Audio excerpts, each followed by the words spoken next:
रीमा एक अमीर खानदान की बहू थी। ससुराल में उसे किसी भी चीज की कोई कमी नहीं थी। खुला पैसा, सारे ऐशो आराम उसके ससुराल में उसे मिलते थे। शादी के 1 साल में उस पर कोई जिम्मेदारी नहीं थी। सब कुछ उसकी सास कलावती संभालती थी। पर आज जब सुबह सुबह कलावती ने उसे किसी जरूरी काम से अपने पास बुलाया तो उसके मन में तरह तरह के सवाल उठने लगे। रीमा, वो मम्मी तुम्हें कमरे में बुला रही हैं।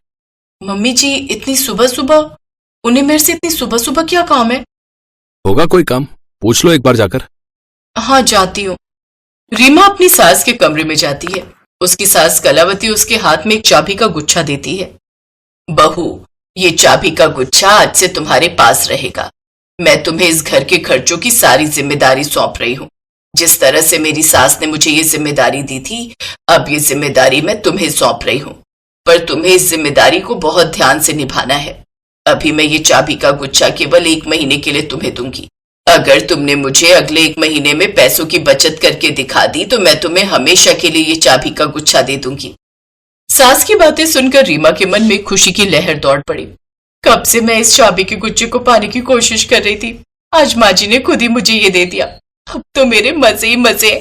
मैं खुला खर्च करूंगी। नहीं, अभी 1 महीने तक तो मुझे बचत करनी होगी। उसके बाद ही जब पूरी तरह से चाबी मेरे पास आ जाएगी तभी ऐसा हो पाएगा।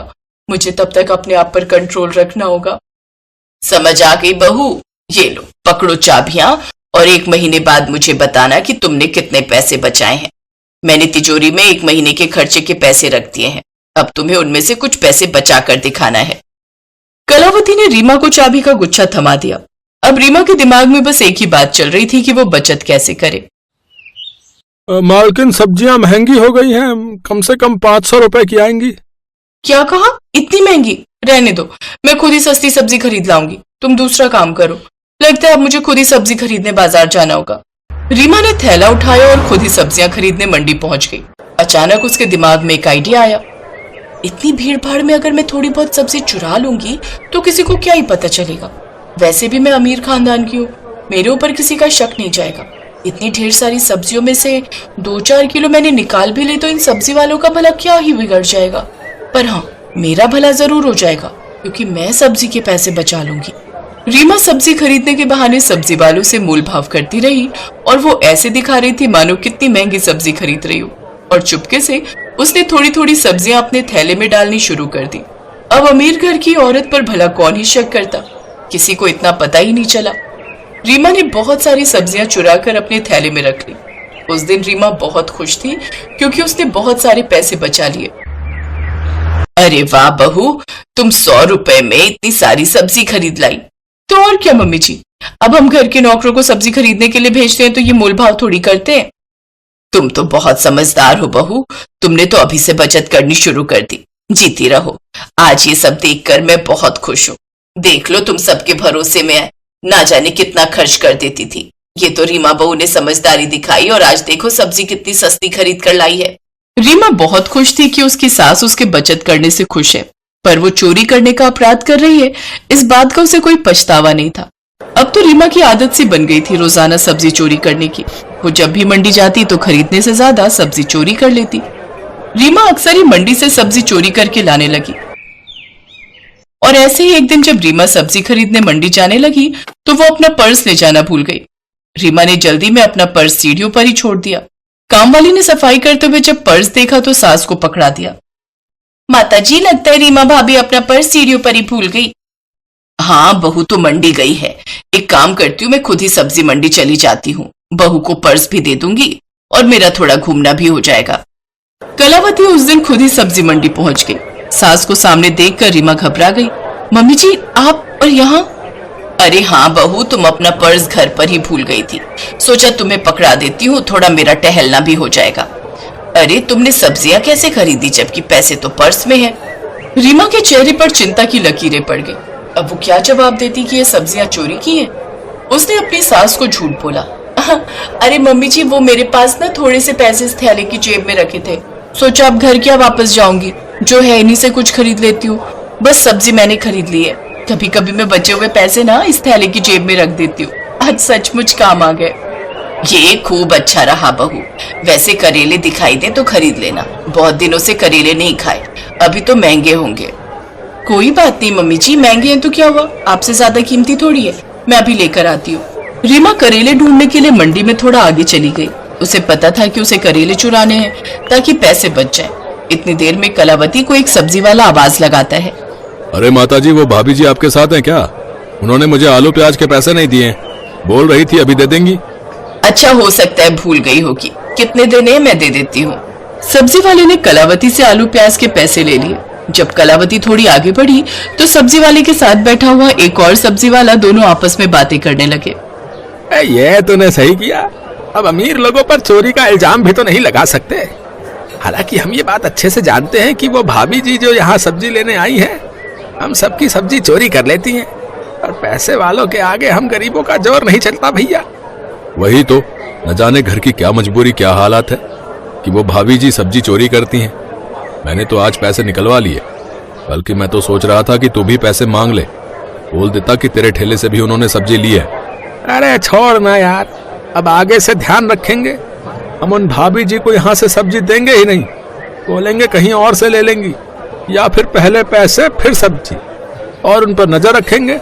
कलावती ने उस दिन 3-4 सब्जी वालों को ऐसे बातें करते सुना। कलावती को थोड़ा शक हुआ। जब रीमा करेले लेकर ऑटो रिक्शा ढूंढने लगी तब कलावती ने करेले वाले से पूछा, माताजी, मेरे से तो उन्होंने कोई करेले नहीं खरीदे, किसी और से लिए होंगे।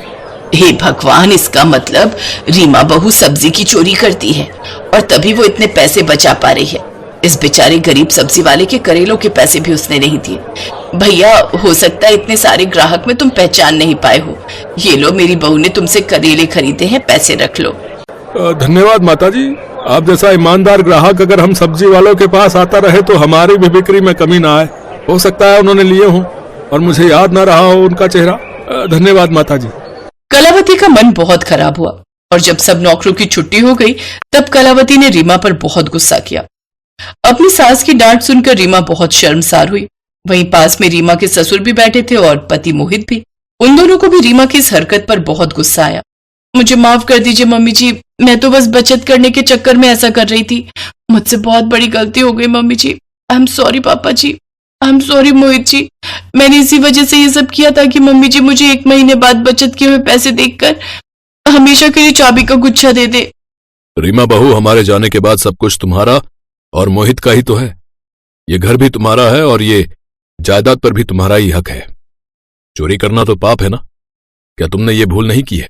रीमा, तुम सोचो, किसी के खून पसीने की कमाई को हम मुफ्त में ही खा रहे थे। चोरी की सब्जी खाई है हमने। तुम्हें पता भी है कि तुमने कितनी बड़ी गलती की है। रीमा बहू, मुझे तुमसे ये उम्मीद ही नहीं थी। अभी तो नौकर भी घर पर नहीं है। भगवान न करे उन्हें अगर इस बात की भनक पड़ जाती या सब्जी मंडी में अगर तुम्हारी बदनामी हो जाती, तब सोचो क्या होता। हमारी खानदान में कितनी इज्जत खराब होती। सुनो जी, सारे सब्जी वाले तो यही बोल रहे थे कि एक अमीर खानदान की बहू होकर ये उनके ठेले से कितनी सफाई से चोरी कर लेती है, पर इसे कोई कुछ नहीं कहता, क्योंकि वो लोग डरते हैं कि अमीर घर की बहू को कहकर कहीं मुसीबत ना आ जाए, क्योंकि रीमा को कोई चोर समझेगा नहीं। सबकी बातें सुनकर रीमा को सचमुच अपनी गलती का बहुत एहसास हुआ। मैंने सचमुच बहुत बड़ी गलती की है। मैं अब कभी भी ऐसा नहीं करूंगी, मैं प्रॉमिस करती हूँ। मम्मी जी, मुझे ये चाबियों का गुच्छा नहीं चाहिए, इसे आप ही संभालो। मैं ये जिम्मेदारी नहीं संभाल सकती। जिम्मेदारी तो तुम ही संभालोगी बहू, पर पूरी ईमानदारी के साथ। ये चाबियों का गुच्छा अब हमेशा तुम्हारे पास रहेगा। रीमा को अपनी गलती का एहसास हो जाता है और उस दिन के बाद वो एक जिम्मेदार बहू बन जाती है। गोमती ने देखा कि सुबह के 5 बज गए हैं। वो जल्दी जल्दी उठी और मंडी जाने के लिए तैयार हो गई। उठ गई गोमती? हाँ, और सुनो, मैं सब्जी लेने मंडी जा रही हूँ। तुम ब्रेड और दूध बंटी को बोल देना, ले आएगा। चाय ब्रेड खाकर ही दवाई लेना। हाँ हाँ, ले लूंगा, तू भी ध्यान से जाना। गोमती का पति किशन बीमार रहता था, इसलिए घर का खर्च चलाने के लिए गोमती सब्जियां बेचने लगी। गोमती सुबह सुबह की ताजी सब्जी खरीदने के लिए बड़ी मंडी जाने लगी। गोमती ताजी सब्जियां खरीद कर लाती और बाजार में ताजी सब्जी का ठेला लगाती। सभी ग्राहक जानते थे कि गोमती बड़ी मंडी से ताजी सब्जियां लाती है, इसलिए सुबह सुबह गोमती के ठेले पर सब्जी खरीदने के लिए ग्राहकों की भीड़ लग जाती थी। 1 किलो आलू, प्याज, टमाटर और हाँ, आधा किलो करेला, भिंडी और अरबी भी कर दो। 1 किलो खीरा निकाल देना। हाँ हाँ, अभी कर देती हूँ। तभी एक औरत गोमती के पास आती है जिसका नाम मेघा था। वो गर्भवती थी और सुबह सुबह टहलने के लिए निकलती थी। मेघा का नियम था, वो गोमती से ताजी सब्जियां लेती हुई ही घर जाती थी। गोमती, मैंने तुम्हें कच्चे आम बोले थे, लाई हो क्या? हाँ हाँ मेघा दीदी, आपके कच्चे आम मैंने पहले ही अलग ले लिए थे। ये देखो ताजे ताजे कच्चे आम। अरे वाह, इन कच्चे आमों को देखकर तो मेरे मुंह में पानी आ रहा है। वैसे कुछ भी कहो, सुबह सुबह की ताजी सब्जी की सुगंध ही अलग होती है, जो पूरे बाजार में सिर्फ तुम्हारे ठेले पर ही मिलती है। मुझे लगता है तुम बहुत मेहनत से सुबह सुबह बड़ी मंडी से ताजी सब्जियां लाती हो। कितने बजे उठ जाती हो गोमती? मेघा दीदी, रात को देर से सोती हूँ और आप तो जानती ही हो बंटी के पापा की तबीयत ठीक नहीं रहती, पूरे घर का काम देखना होता है। फिर सुबह सुबह मंडी निकलती हूँ 5 बजे उठकर, उसके बाद घर जाना ही नहीं होता, सीधी यहीं आ जाती हूँ और ठेला तैयार करती हूँ। और कोई सब्जी चाहिए, दे दूं क्या? और आज आप अकेले आए हो? अक्सर तो आपके साथ अमर भैया होते हैं। हाँ, अमर को कुछ दिनों के लिए ऑफिस के काम से बाहर जाना पड़ा, आ जाएंगे बोल रहे हैं। वैसे मैंने माँ को बुला लिया है, अकेली होती हूँ ना घर पर तो मन ही नहीं लगता। एक काम करो, मैं तुम्हें सब्जियां बता देती हूँ, क्या तुम रोजाना मेरे घर पर ताजी सब्जियां दे जा सकती हो?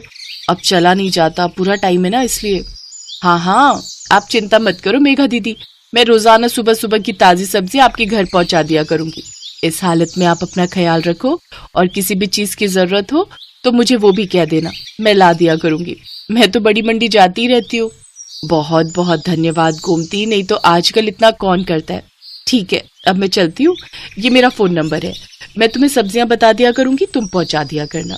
ठीक है दीदी, इसमें अपना नंबर आप खुद ही डाल दो, मुझे डालना नहीं आता। हाँ हाँ लाओ। मेघा अपना नंबर गोमती के फोन में सेव कर देती है और उसका नंबर भी अपने फोन में ले लेती है। मेघा गोमती को फोन पर बता देती थी कि उसे सब्जी में क्या चाहिए। हेलो, हाँ मेघा दीदी, ठीक है, मैं अभी ठेले पर पहुंचूंगी ना तो पहले आपकी सब्जियां ही अलग करके दे जाऊंगी, उसके बाद ठेला लगा लूंगी। ठीक है गोमती। तुम्हारी ये सब्जी वाली बहुत अच्छी है, बेचारी रोजाना सुबह सबसे पहले तुम्हारी ही सब्जियां अलग करके दे जाती है।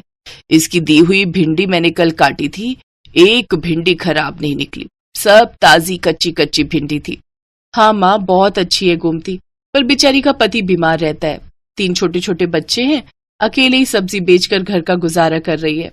गोमती सच में बहुत अच्छे स्वभाव की थी, ये बात मेघा और उसकी मम्मी जानते थे। एक दिन बहुत तेज बारिश हो रही थी, सड़कें पानी से भर गई थी, निकलने का भी कोई रास्ता नहीं था। गोमती सब्जियां तो ले आई थी पर ठेले पर नहीं लगा रही थी।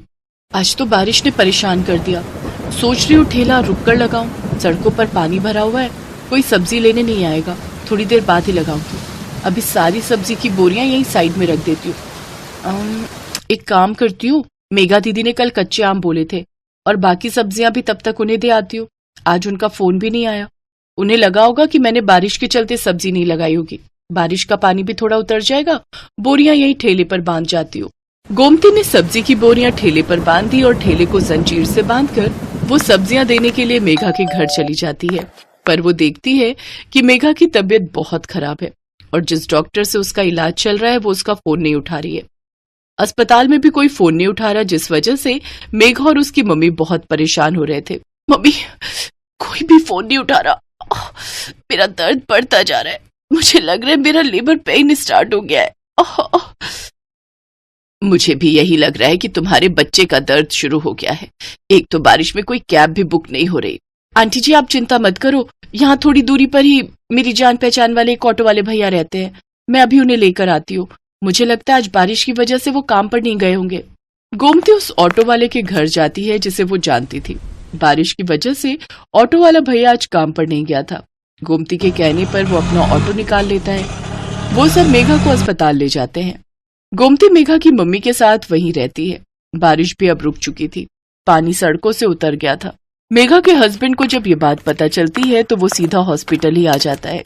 मेघा एक बेटी को जन्म देती है। थैंक यू गोमती, अगर आज तुम ना होती तो न जाने कितनी परेशानी हो जाती। अमर तुम्हें पता है, गोमती ही ऑटो वाले भैया को लेकर आई थी। थैंक यू गोमती, तुमने आज हमारी बहुत मदद की है। इसमें थैंक यू की कोई बात नहीं है भैया, ये तो मेरा सौभाग्य है कि मैं मेघा दीदी की मदद कर सकी और मैं बहुत खुश हूँ कि मेघा दीदी ने इतनी प्यारी सी गुड़िया को जन्म दिया है। अब तो मैं मिठाई खाऊंगी। गोमती को ध्यान ही नहीं रहा। वो अपना ठेला और सब्जियां सुबह से छोड़कर आई हुई थी।